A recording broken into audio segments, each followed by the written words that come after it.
నమస్తేనండి. ఈ వీడియోలో గుడ్లగూబల జీవన విధానం గురించి వివరంగా చెప్పడం కుదరదు కాబట్టి 4వ భాగంగా చెప్తున్నానండి. మీకు గనక ఈ వీడియో గనక నచ్చినట్లయితే లైక్ చేసి తప్పకుండా సబ్స్క్రైబ్ చేయండి. ఈ విషయానికి వస్తే గుడ్లగూబలలో అతి చిన్న గుడ్లగూబ వచ్చేసి ఉత్తర అమెరికాలో ఎడారి ప్రాంతంలో ఉందండి. ఇది వచ్చేసి 3.1 గ్రామ్ అండి.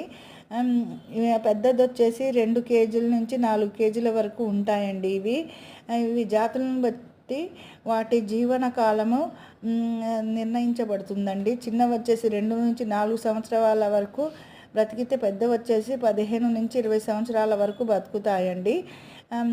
ఇవి రాత్రిపూట వేటాడతాయి అనుకుంటారు, కానీ పగటిపూట కూడా కొన్ని జాతులు పగటిపూట కూడా వేటాడతాయండి. ఇవి ఎలుకల్ని ఎక్కువగా తింటాయండి. వీటి రెక్కలు వచ్చేసి చాలా పొడుగ్గా ఉంటాయండి. ఇవి శబ్దం చేయకుండా వేటాడగలుగుతాయండి, ఎందుకంటే వీటి రెక్కల మూలంగానేనండి. ఇవి వచ్చేసి ఇవి లేని ప్రాంతం వచ్చేసి ఒక అంటార్క్టికాలో మాత్రమే ఇవి లేవండి. గుడ్లగూబల గుంపును పార్లమెంట్ అని పిలుస్తారండి. వీటి కళ్ళు వచ్చేసి గొట్టాల మాదిరిగా ఉన్న భాగాలలో అమర్చబడి ఉంటాయండి. అందుకని ఇవి కళ్ళను మనలాగా కదపలేవండి. ఇవి వచ్చేసి అందుకోసం వీటి మెడ మాత్రం 270 డిగ్రీల వరకు వెనక భాగం తిరగగలదండి. దీని మూలంగా ఇది చుట్టూతా త్వరగా చూడగలదండి. మనకొచ్చేసి మెడ వెన్నెపూస భాగంలో ఎముకలు 7 ఉంటే వీటికి 14 ఉంటాయండి.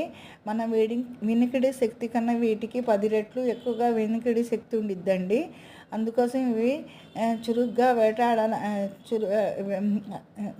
విని కళ్ళు కూడా చాలా షార్ప్గా ఉంటాయి కాబట్టి ఇవి తేలిగ్గా వేటాడడానికి కూడా రాత్రిపూట అనువుగా ఉంటాయండి. ఇవి పగటి పూట 10 నుంచి 15 గంటల వరకు నిద్రపోతాయండి.